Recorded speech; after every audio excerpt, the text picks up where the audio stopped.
Jai Hind everyone, I am Pankaj Kumar and today's we are going to read about the PYQ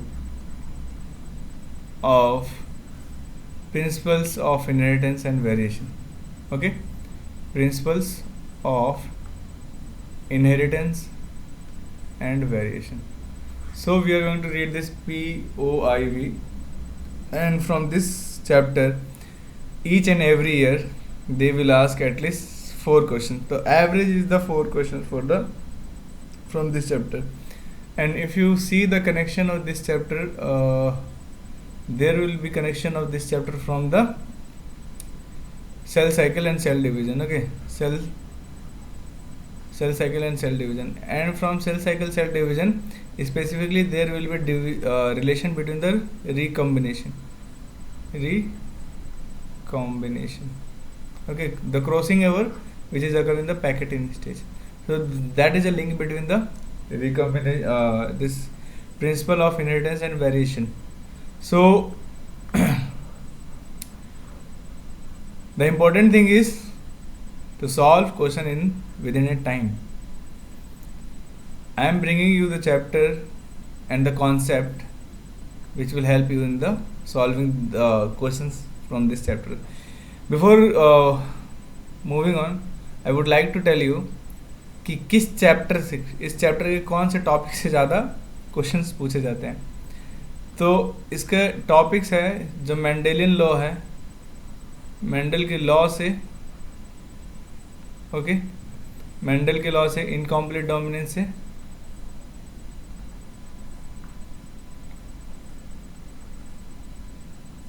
dominance, और थोड़ा सा अब आप move कर जाएंगे तो डिसऑर्डर से. Okay, genetic disorder, Mendelian disorder और से पूछा जाएगा,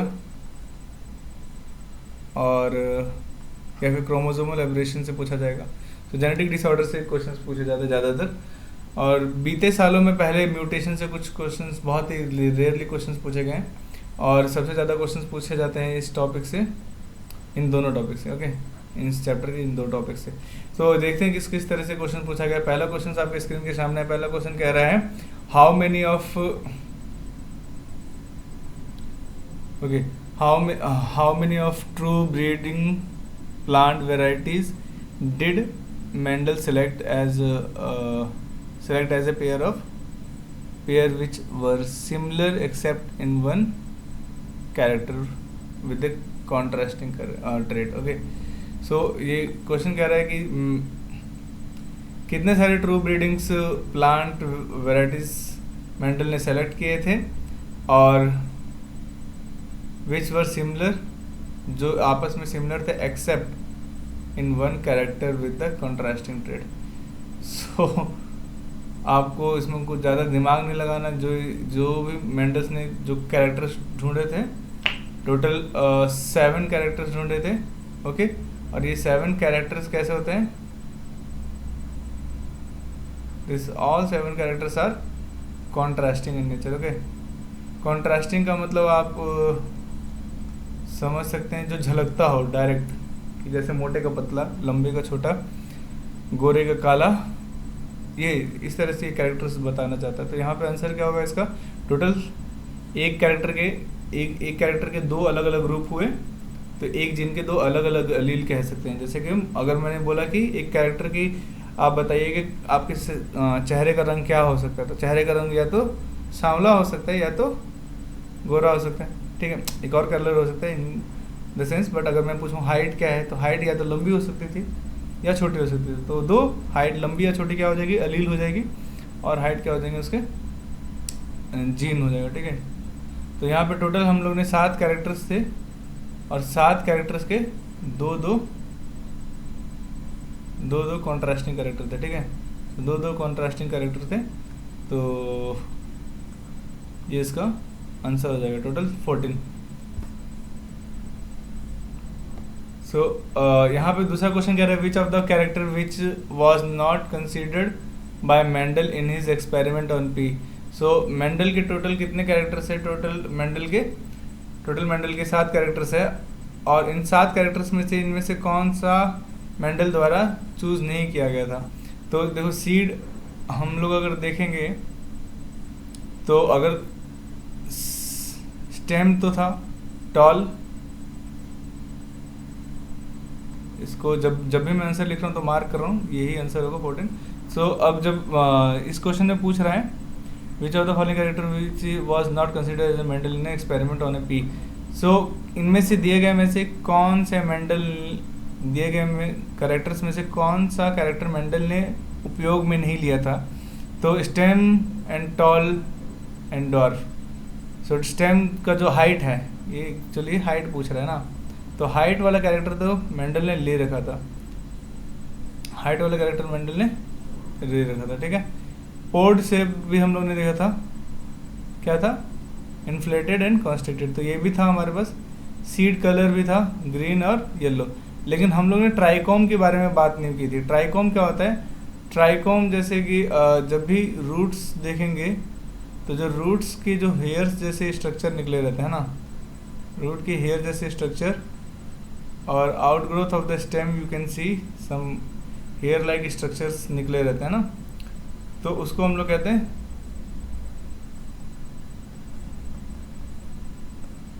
स्ट्रक्चर। ओके, तो ऐसा कुछ तो हम लोगों ने पढ़ा नहीं कि ट्राइकोम ग्लैंडुलर है नॉन ग्लैंडुलर है, तो ये उन्होंने अपने कैरेक्टर में नहीं लिया था, ठीक है। तो ये इसका सही आंसर होगा। बाकी सारे हमारे मेंडल भैया ने कैरेक्टर्स में ले रखे थे, ठीक। नेक्स्ट हम लोग चलते हैं, दूसरा क्वेश्चन क्या कह रहा है। तीसरा क्वेश्चन कह रहा है कि which of those given below is period of the Mendel. यहाँ पे स्पेलिंग गलत है, मेंडल हाइब्रिडाइजेशन एक्सपेरिमेंट। 2017 का क्वेश्चन पूछा गया है, हाइब्रिडाइजेशन एक्सपेरिमेंट कौन से साल में किया गया था, तो आपको याद होना चाहिए हाइब्रिडाइजेशन एक्सपेरिमेंट किया गया था 1856 से 1863। तो टोटल यहाँ पे 7 साल लगे थे मेंडल को अपने एक्सपेरिमेंट को कंप्लीट करने में। तो इस तरह से इजी क्वेश्चन पूछे गए हैं। In his classical experiment on P Mendel did not use, तो पी में मेंडल ने किसका उपयोग नहीं लिया था क्लासिकल एक्सपेरिमेंट में, तो सेम पुराने वाले क्वेश्चन से रिलेटेड है, ट्राइकोम वाला जैसा। तो यहाँ पे सीड शेप तो लिया गया था, राउंड और रिंकल्ड था हमारा seed shape. Okay, round and wrinkled हम लोग ने बहुत बार क्वेश्चन भी सॉल्व किए, राउंड एंड रिंकल्ड लिया गया था। दूसरा हम लोग ने फ्लावर पोजीशन एक्सिल और टर्मिनल एक्सिल या फिर टर्मिनल दिखा है। पॉड लेंथ सीड कलर लिया था, पॉड लेंथ नहीं देखा था हम लोग ने। ये थोड़ा देखा था ये जो डंठल है ये इतना बड़ा है, ये इतना लंबा है, तो पॉड लेंथ नहीं लिया था हम लोग, स्टेम का लेंथ लिया था। तो ये आंसर आपका हो जाएगा, ठीक है, यही आंसर होगा जो कि हम मेंडल ने नहीं लिया था। तो आपका आंसर यही है, पॉड लेंथ। आया बात समझ, ये आपका आंसर हो जाएगा। ओके, नेक्स्ट क्या है कि the production of gamete by the parent, formation of zygote in F1 and F2 plant be understood from a diagram called. So जो प्रोडक्शन होता है गैमेट का, हम लोग किसकी मदद से हम लोग पता कर सकते हैं कि क्या प्रोडक्शन होगा, क्या गैमेट का होगा, कौन सा गैमेट बनेगा। तो हम लोग ने एक ही स्क्वायर ही पढ़ा है और वही स्क्वायर इसका आंसर होना चाहिए, ठीक है। तो नेट स्क्वायर क्या होता है, Punnett square, punch square and निश्चय बुलेट स्क्वायर। तो हम लोग जब भी गैमेट बनाते हैं तो आपको याद होगा कि जैसे अगर मैं capital T small T cross करा रहा हूँ, कैपिटल टी स्मॉल टी, तो हम लोग गैमेट के लिए क्या बनाते हैं, 4 बॉक्स बनाते हैं। ये मेरा पुन्नेट स्क्वायर है, यहाँ से 2 गैमेट मिलेंगे इस पेरेंट के। ये पहला पेरेंट हुआ, suppose this is a male parent, this is a female parent. So male वाले से कैपिटल टी स्मॉल टी और फीमेल वाले से suppose capital T small T. तो यही हमारा यहाँ पे हमें गैमेट लिखने को मिलेगा, ठीक है। तो आप मिला सकते हैं, यहाँ पे क्या आएगा, कैपिटल टी आएगा, यहाँ पे क्या आएगा, कैपिटल टी स्मॉल टी आएगा इस वाले बॉक्स में, इधर से कैपिटल टी, ऊपर से स्मॉल टी, इस वाले बॉक्स में स्मॉल टी। तो इस तरह से हम लोग पुन्नेट स्क्वायर आपका आंसर हो जाएगा। तो पुन्नेट स्क्वायर इसको कहते हैं हम लोग, जो हम लोग इसमें गैमेट वगैरह या फिर पेरेंट के जो क्रॉस हम लोग करवाते हैं। नेक्स्ट क्वेश्चन कह रहा है कि in a cross between a male and female both heterozygous for sickle cell anaemia. So sickle cell anaemia के लिए बोथ पेरेंट क्या है, female, male and female both heterozygous for sickle cell anaemia, what percent of progeny will be disease. So पहले आपको बता देता हूँ sickle cell anaemia क्या होता है। सिकल सेल एनीमिया में क्या होता है, जो हमारा आरबीसी होता है वो आरबीसी कैसा बन जाता है, सिकल सेल बन जाता है, क्योंकि यहाँ पे जो बीटा ग्लोबुलिन चेंज होता है, ये जो बीटा हीमोग्लोबिन में हमारे पास बीटा ग्लोबुलिन और अल्फा ग्लोबुलिन होते हैं, तो 2 बीटा ग्लोबुलिन 2 अल्फा होते हैं। तो ये जो बीटा ग्लोबुलिन चेन है, इस बीटा ग्लोबुलिन चेन में ग्लूटामिक होना चाहिए 6 पोजीशन पे, और यहाँ पे ग्लूटामिक की जगह पे वहाँ पे जो म्यूटेशन होता है, इसमें म्यूटेशन होकर क्या आ जाता है, इसमें म्यूटेशन के बाद से इसमें आ जाता है वैलिन। अब जब इसमें वैलिन आ जाता है तो यही आरबीसी का जो शेप है, अब वो बीटा प्रॉपर बीटा ना रह के वो कैसा बन जाता है, इस तरह से हंसुए जैसा शेप बन जाता है, ठीक है। तो इसको हम बोलते हैं सिकल सेल एनीमिया। आई बात समझ? तो यही सिकल सेल एनीमिया होता है। अब यहाँ पे ग्लूटामिक एसिड का जो अमीनो एसिड होता है GAG होता है, और यहाँ पे वैलिन का जो पॉइंट म्यूटेशन होता है, यहाँ पे आप देख सकते हैं कि GAG था, यहाँ पे GUG हो गया, तो यहाँ पे क्या हो गया, यहाँ पे एक पॉइंट म्यूटेशन आपको देखने को मिल रहा है, ठीक है। A की जगह पे U आ गया, तो वैलिन बन गया। तो अब यहाँ पे क्या होता है, अब यहाँ पे थोड़ा सा डिटेल में इसको थोड़ा पढ़ लेते हैं ताकि इससे और भी क्वेश्चन आए तो बन सके। तो हीमोग्लोबिन जो होता है, हीमोग्लोबिन नॉर्मल है, हीमोग्लोबिन ये नॉर्मल है, ये नॉर्मल हीमोग्लोबिन। अगर मैं बोलता हूँ कि हीमोग्लोबिन दूसरा क्रोमोसोम, जैसे हीमोग्लोबिन ये हो गया डिफेक्टेड हीमोग्लोबिन, तो HbS HbS दोनों में अगर SS होगा तो ही आपको ये सिकल सेल एनीमिया दिखेगा। अगर Hb नॉर्मल है तो यहाँ पे आपका नॉर्मल RBC होगा, ठीक है। अब यहाँ पे बोल रहा है कि मेल और फीमेल दोनों ही क्या है, हेटेरोजाइगस है। मेल और फीमेल क्या है, दोनों ही हेटेरोजाइगस है। तो हेटेरोजाइगस का मतलब क्या है कि एक आपका नॉर्मल होगा हीमोग्लोबिन और एक आपका सिकल सेल वाला होगा, ठीक है। तो यहाँ पे मेल और फीमेल दोनों का ही ले लेते हैं, यहाँ पे HB एंड HbS। तो अब यहाँ पे बोल रहे हैं कि बताओ कि progeny percent of the progeny will be disease. So disease होने के लिए आपके पास क्या होना चाहिए, डिजीज होने के लिए आपके पास ये कंडीशन होना चाहिए, ठीक है, तभी आपका सिकल सेल एनीमिया होगा। सो तो सिकल सेल एनीमिया के लिए अब ये डिजीज होना जरूरी है, दोनों HSS होना चाहिए। तो अगर आप यहाँ पे पुनेट स्क्वायर बनाते हो तो पुनेट स्क्वायर से भी बना सकते हैं, वरना हम लोग ऐसे नॉर्मली भी बना सकते हैं। तो आपको पुनेट स्क्वायर बना के मैं दिखा दे रहा हूँ।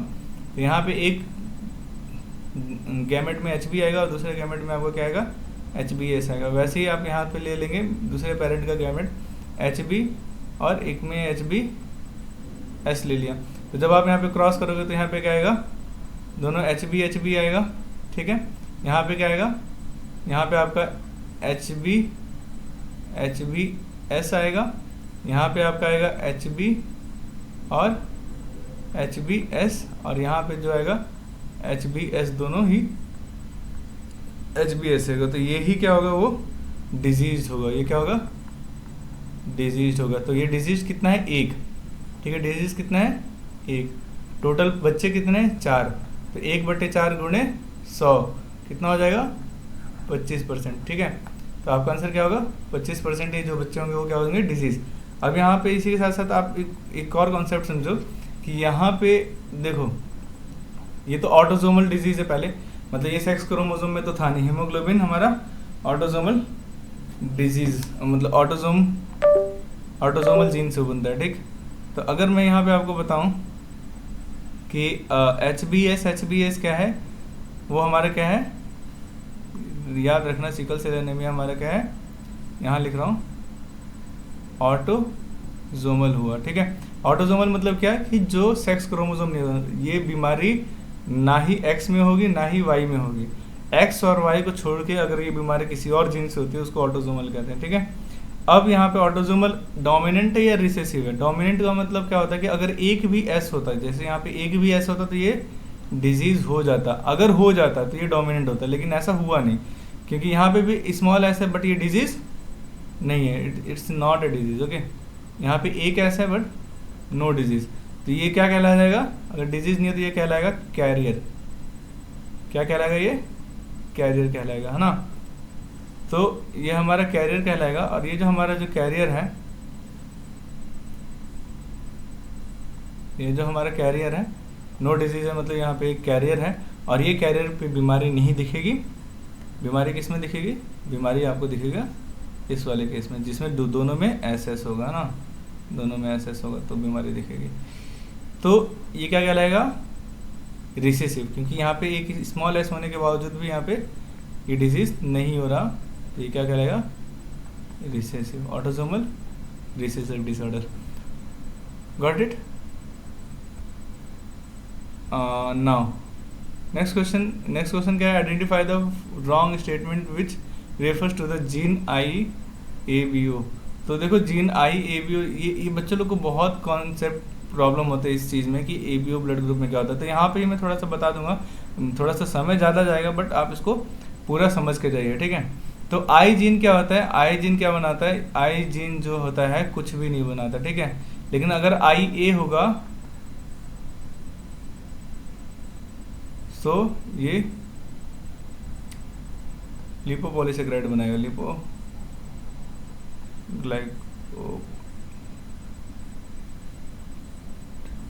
We can write it as a glycolipid.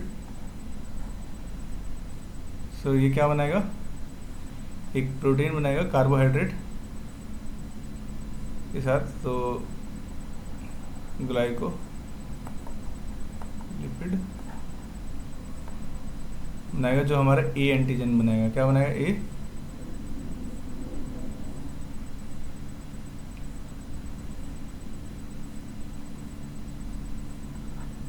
सो इसको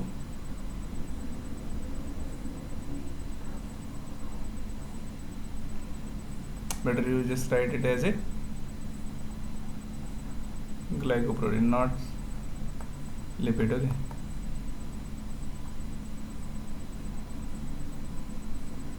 दूसरा क्या है हमारा? दूसरा है अगर IB रहा तो ये भी बनाएगा ग्लाइकोप्रोटीन, जिसको हम लोग कहते हैं B एंटीजन, है ना, B एंटीजन। सो B एंटीजन कहता है, और डिस्क्रिप्शन में आप देख लेना, यहाँ पे ऊपर आइकन आ रहा है, उस वीडियो का जाके देखिए, वहाँ पे ज़्यादा डिटेल में मैंने बता रखा है। बट यहाँ पे मैं आपको बता देता हूँ कि अगर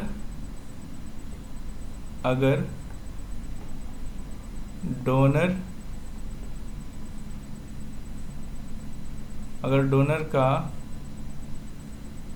ब्लड ग्रुप, और ये ब्लड ग्रुप कैसे पता चलता है? एंटीजन से ना, डोनर का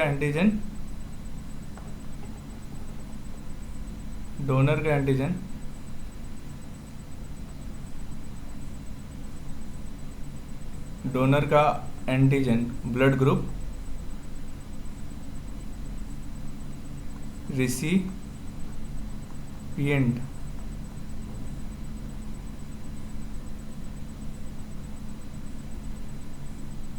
का एंटीबॉडी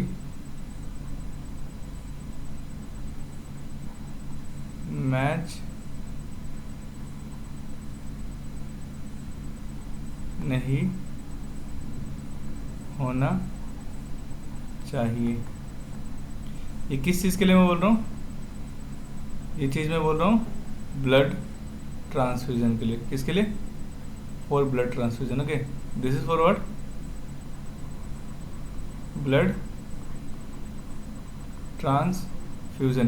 तो जैसे आप वीडियो देख रहे हैं, सपोज आपका blood group O blood group है, मेरा ब्लड ग्रुप B पॉजिटिव है। ओके, तो अगर मैं आपको ब्लड देना चाहूँ तो आपके पास एंटीबॉडी कौन सा होगा? आपके पास एंटीबॉडी होगा जो हमको मार देता है, किल करता है ना। तो एंटीबॉडी होगा आपके पास, A और B दोनों एंटीबॉडी होगा। लेकिन मेरे पास क्या है?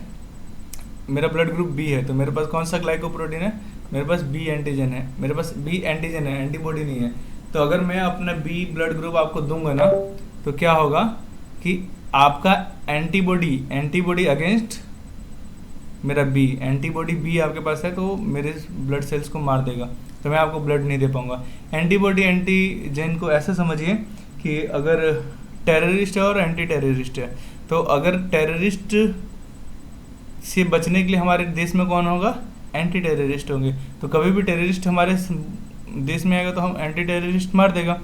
वैसे ही एंटीजन है, और एंटीजन और हमारे पास अगर एंटीबॉडी है उसी एंटीजन का, सेम एंटीजन का, ए एंटीजन का एंटीबॉडी हमारे पास है, ए एंटीबॉडी, तो वो ए एंटीबॉडी किसको मारेगा, ए एंटीजन को मारेगा। थोड़ा लंबा कॉन्सेप्ट होता है तो इसको थोड़ा सा देख लीजिएगा वीडियो को, मैंने ऑलरेडी बता दिया। और अभी क्वेश्चन कह रहा था कि identify the wrong statement which refers to the I that control ABO blood group. So ABO blood group, मैंने बोला कि आई तो कुछ भी कोड नहीं करता, IA ग्लाइकोप्रोटीन कोड करेगा, IB जो करेगा B एंटीजन करेगा। अगर I और B दोनों हुआ, अगर ये दोनों हुए बेटा, तो ये अगर दोनों हुए तो दोनों होने पे ये क्या होगा, दोनों ही कोड करेगा, तो ये AB ब्लड ग्रुप कहलाएगा। ठीक है, तो इसका मतलब ये क्या कहलाएगा, कोडोमिनेंस है, कोडोमिनेंस। तो आपने कितने ब्लड ग्रुप देख लिया, आपने एक ए ब्लड ग्रुप देखा, एक बी ब्लड ग्रुप देखा, एक AB ब्लड ग्रुप देखा, तो 1 2 3। अगर आई हुआ, मतलब अगर आई हो तो कोई भी एंटीजन नहीं है, मतलब क्या हो जाएगा, 0 हो जाएगा। 0 को हम लोग क्या बोलते हैं, O। तो टोटल आपने 4 ब्लड ग्रुप्स देखे। ठीक है, आ रही बात समझ। तो अब यहाँ पे कह रहा है कि the gene I has 3 allele. तो आपके पास तो जीन आई के पास कितने एलील्स हैं, 3 एलील, कैपिटल IA, IB और स्मॉल II। ओके, ठीक है, तो 3 एलील तो हो गया, देखो IA हो गया, IB हो गया, ओके, देन एक स्मॉल I हो गया। तो ये 3 एलील हो गए आई जीन के लिए, ये तो करेक्ट बात है। ठीक है, जो अभी हम लोग देखते हैं 1 2 3।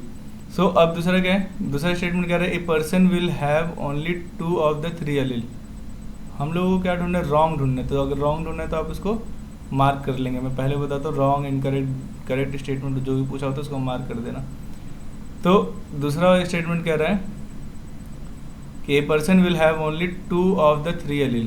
तो किसी भी पर्सन के पास या तो देखो तीनों एलील नहीं होगा, या तो अगर मैं ए ब्लड ग्रुप बोल रहा हूँ तो IA स्मॉल I और IA होगा, या B होगा तो स्मॉल IB होगा।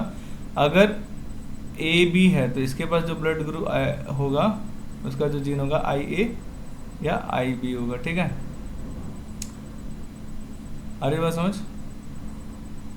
और यहाँ पे क्या है, अगर O ब्लड ग्रुप, तो O ब्लड ग्रुप वाले के पास I होता है, कोई जीन नहीं होता, मतलब स्मॉल I एक ही जीन होगा। सो यहाँ पे कह रहा है कि व्हेन IA, इसको ऐसे लिखना, IA IB are present together they express same type of sugar, so they will not express the same type of sugar. Okay, क्योंकि यहाँ पे ग्लाइकोप्रोटीन, यहाँ पे कौन सा प्रोटीन हो रहा है, ए ग्लाइकोप्रोटीन एंटीजन दे रहा है। ठीक है, यहाँ पे दूसरा ग्लाइकोप्रोटीन दे रहा है। ठीक है, जो B है, तो सेम प्रोटीन वो नहीं करते, अलग अलग प्रोटीन देते हैं। अलील I does not produce any sugar. तो अलील I, यहाँ पे सिर्फ अकेला अलील I कोई प्रोड्यूस किया, शुगर नहीं प्रोड्यूस कर रहा है। तो ये तो हम लोग का सही स्टेटमेंट है। तो रॉन्ग स्टेटमेंट क्या हो जाएगा हमारा, ये तो यही आपका आंसर हो जाएगा। नेक्स्ट क्वेश्चन पे चलते हैं, थोड़ा ज़्यादा समझ लिया बट होप्स हो कि आपको समझ में आ गई concept. In Snapdragon red flower was crossed with the white flower and F1 generation all pink flower obtained. So F2 generation showed white, red, pink flower, so choose the incorrect statement of the following। तो कह रहा है कि अगर एक Snapdragon flower है, okay, 4 बजिया फूल या फिर 10 बजिया फूल, हम लोग कुछ तो ऐसे बोलते हैं। ठीक है, तो वो स्नैपड्रैगन फ्लावर है मिराबिलिस जल्पा। तो वो जो स्नैपड्रैगन फ्लावर है उसमें क्या कर रहा है कि एक रेड फूल है, एक तो रेड फूल है और क्या है, रेड फ्लावर है, क्रॉस किया है वाइट फ्लावर के साथ। F1 जनरेशन में सारे के सारे पिंक आए हैं, और F2 जनरेशन में आपको क्या मिला, वाइट, रेड और पिंक मिला। ये तो हम लोग पढ़ चुके हैं, NCERT से डायरेक्ट बोला है, पूछा है, तो इसमें कुछ अलग से नहीं बताने की ज़रूरत है। तो यहाँ पे F1 में सारे का सारे क्या है, पिंक आया है। तो अगर मैं कैपिटल आर रेड के लिए लेता हूँ और स्मॉल आर में लेता हूँ वाइट के लिए, तो ये केस है इनकम्प्लीट डोमिनेंस का, इनकम्प्लीट डोमिनेंस का, है ना। ठीक है, ये केस कैसे है, इनकम्प्लीट डोमिनेंस का। और इनकम्प्लीट डोमिनेंस में क्या होता है, इनकम्प्लीट डोमिनेंस में अगर कैपिटल आर होगा तभी रेड होगा, कैपिटल आर स्मॉल आर होगा तो ये पिंक होगा। ये क्या होगा,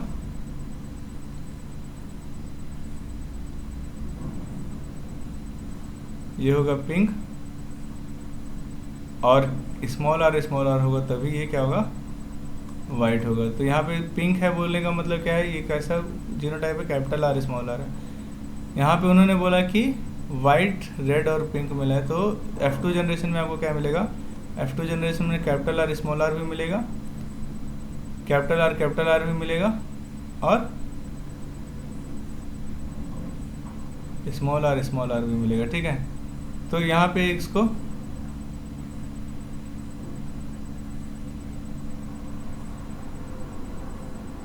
यहाँ पे जब इसकी संख्या आप देखेंगे तो इसका रेशियो क्या आता है, रेशियो निकल के आता है आपका 1:, जीनोटाइप और फिनोटाइप दोनों एक रेशियो सेम ही होगा। ठीक है, 1:2:1। तो यहाँ पे एक रेड,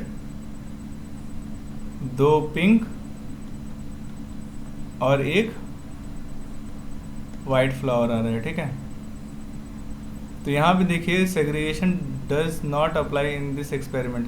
तो ऐसा थोड़ी ना कि सेग्रीगेट नहीं हुआ, तो यहाँ पे सेग्रीगेट हुआ ना, ये कैपिटल आर स्मॉल आर अलग अलग हुआ ना, तभी ना यहाँ पे अलग आया है, ये अलग आया है, रेड आया है। तो सेग्रीगेट तो हुआ है तभी तो यहाँ पे आपको 3 अलग अलग खल का फ्लावर मिल रहा है। तो segregation not apply in the experiment, ये तो गलत स्टेटमेंट है। हमको क्या पता करना है, हमको पूछना है चूज द इनकरेक्ट, इनकरेक्ट पूछ रहा है, तो इसको भी अंडरलाइन कर लीजिए, इनकरेक्ट स्टेटमेंट। तो पहला ही इनकरेक्ट मिला, लेकिन हम लोग ऑप्शंस पूरे पढ़ेंगे। This experiment does not follow the principal of dominance, तो ये एक्सपेरिमेंट प्रिंसिपल ऑफ डोमिनेंस को फॉलो नहीं करता। ये बात तो सही है, क्योंकि अगर प्रिंसिपल ऑफ डोमिनेंट को फॉलो करता है तो डोमिनेंस का रेशियो होता है 3:1 का। ठीक है, इसमें ये तीनों के तीनों क्या होने चाहिए, रेड होने चाहिए, लेकिन ये रेड नहीं है, तो ये प्रिंसिपल ऑफ डोमिनेंस को फॉलो नहीं करता। Pink flower in F1 is due to the incomplete dominance, अभी जस्ट मैंने बताया कि इनकम्प्लीट डोमिनेंस का केस है। ठीक है, तो इसलिए ये आधा रेड डोमिनेट करना चाहता था लेकिन कर नहीं पाया, इसलिए वो पिंक हो गया। ठीक है, रेशियो क्या आएगा, 1:2:1 का रेशियो आया, ये हम लोग अभी देखें। तो इसी चीज़ को उसने 1/4 2/4 मतलब कि टोटल 4 पौधों में से एक क्या है, रेड है, 4 में से 2 पिंक है, और 4 में से एक क्या है, वाइट है। इसी प्रकार से उसको लिखने का ढंग बदल दिया है, तो आपको कंफ्यूज करने की कोशिश की गई। तो आंसर क्या होगा, सेग्रीगेशन डज नॉट अप्लाई, लेकिन सेग्रीगेशन होता है यहाँ पे। ठीक है, यही आपका आंसर होगा।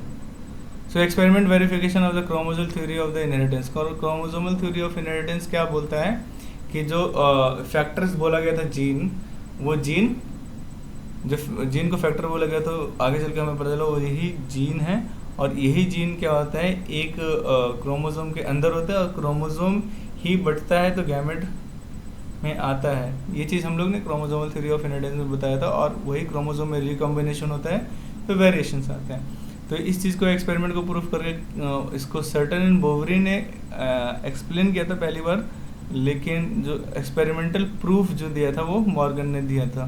तो एक्सपेरिमेंटल प्रूफ मॉर्गन ने दिया था, ये सही आंसर होगा।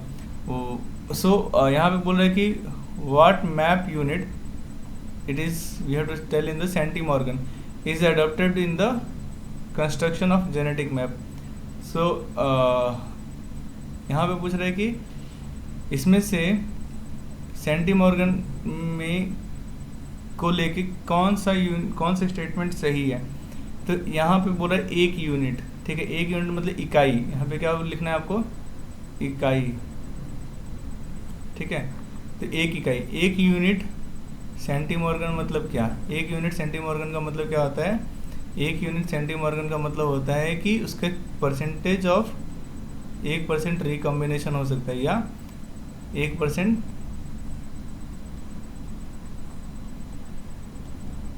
नेशन या क्रॉस ओवर ओवर हो सकता है, ठीक है। 1% रिकॉम्बिनेशन या क्रॉस ओवर होने का चांस होता है। 1 यूनिट, तो यहाँ पे क्या है, 1 यूनिट, यहाँ पे स्पेलिंग गलत है, 1 unit of distance between 2 express gene representing 10% cross over. Okay, ये तो गलत है। 1%, 50% क्रॉस ओवर तो होगा नहीं, 1 यूनिट है तो, है ना। 1 यूनिट का मतलब 1 इकाई, तो 1 सेंटीमॉर्गन है। तो यहाँ पे कह रहे हैं 1 unit of A 2 distance gene express 2 express gene representing 100% cross over, तो ये भी नहीं है।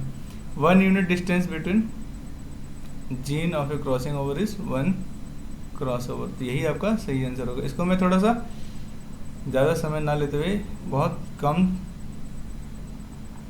और सटीक तरीके से बताता हूँ, कोशिश करता हूँ, ठीक है। तो यहाँ पे बहुत दूर है, जैसे कि यहाँ पे बोला कि आप 100 कदम दूर हो, है ना, 100 यूनिट दूर हो, ठीक है। जैसे कि यहाँ पे आप अपना नाम ले लीजिए राम, और यहाँ पे जैसे कि वेद, तो यहाँ पे वेद और राम दोनों खड़े हैं। तो यहाँ पे जो राम है और जो ये वेद है, इसमें 100 कदम की फासला है, तो इसमें 100 स्टेप्स चलने का 100 अलग अलग स्टेप्स ये ले सकते हैं, ठीक है। लेकिन अगर यहाँ पे इन दोनों के बीच में, इस वाले डायग्राम में थोड़ा ऊपर कर लेते हैं, अगर मैं कह रहा हूँ कि इन दोनों के बीच में अब 1 ही कदम का फासला है, तो 1 ही कदम का फासला अगर है, 1 ही यूनिटी है, तो इसमें अलग अलग चलने के ढंग कितने होंगे, 1 ही होगा। मतलब अलग अलग तरह से कितने बार वो चल सकता है, रिकॉम्बिनेंट कितना बना सकता है, ठीक है, कितने तरह से क्रॉस ओवर कर सकता है, तो 1 ही तरीका होगा। तो परसेंटेज ऑफ रिकॉम्बिनेशन 1% होगा। समझाने के अलग अलग तरीके हो सकते हैं, बट मैंने कोशिश की यहाँ पे आपको ज़्यादा से ज़्यादा मैं बता सकूँ। तो यहाँ तक बने रहने के लिए बहुत बहुत धन्यवाद। अभी तक आपने टेस्ट नहीं दिया तो जाके आने वाले टेस्ट को भी आप यू बायोलॉजी पे टेस्ट दे सकते हैं और यहाँ पे आके एक्सप्लेनेशन देख सकते हैं।